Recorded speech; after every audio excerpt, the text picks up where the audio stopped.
சொன்ன மாதிரி காசு கொடுப்பீங்க. மனசுல நம்பிக்கையும் கையில உழைப்பும் இருந்தா போதும், யாராலையும் எதுவும் சாதிக்க முடியும். புதுசா இந்த வீட்ல நீ சட்டம் போட ஆரம்பிச்சிட்டியா? எங்க பாட்டுக்கு திரும்ப எதுவும் சபத கிபதம் போட்டாதீங்க. இவங்க சொன்ன மாதிரி இது சபதம். பெரிய இவ போய் வேலையை பாருடி.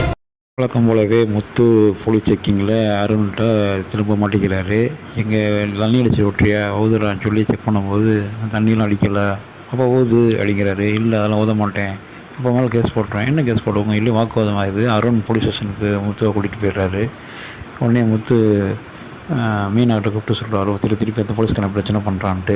உன்னை மீனா ரொம்ப குழப்பிட்டியே, நமக்கு மட்டும் ஒரு பிரச்சனை வருது அப்படின்னு சொல்லி தங்கச்சிக்கிட்ட ஃபோன் பண்ணி பேசுகிறாங்க.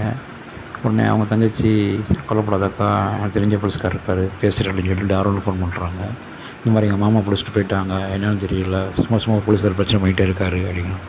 யார் எங்கே இருக்காங்க கேட்கும்போது இந்த மாதிரி முத்து அவர் அவனா அவங்க மாமா அவன் பெரிய ரவுடி பலாச்சே அப்படின்னு அருண் சொல்கிறாப்புல. இல்லை அவர் ரொம்ப நல்லவர், அவர் தான் எங்கள் மாமா, அவர் தான் இந்த தம்பியெல்லாம் காப்பாற்றினார் அப்படிங்கும்போது ஆஹா நம்ம சகலையாக போகிறானே அப்படின்ட்டு அருண் என்ன பண்ணுறாப்புல, சரி கவலைப்படாத நான் பார்த்து என்ன பண்ணுறேன்ட்டு அப்புறம் ஒரு வகையாக அது கரெக்ட் பண்ணி முத்துவை ரிலீஸ் பண்ணிடுறாரு. முத்துக்கு ஆச்சரியமாக போகுது, என்னடா இது அரெஸ்ட் பண்ணாப்புல உடனே விட்டுட்டாரு அப்படின்னு குழப்பத்தோடு வீட்டுக்கு போகிறாப்புல.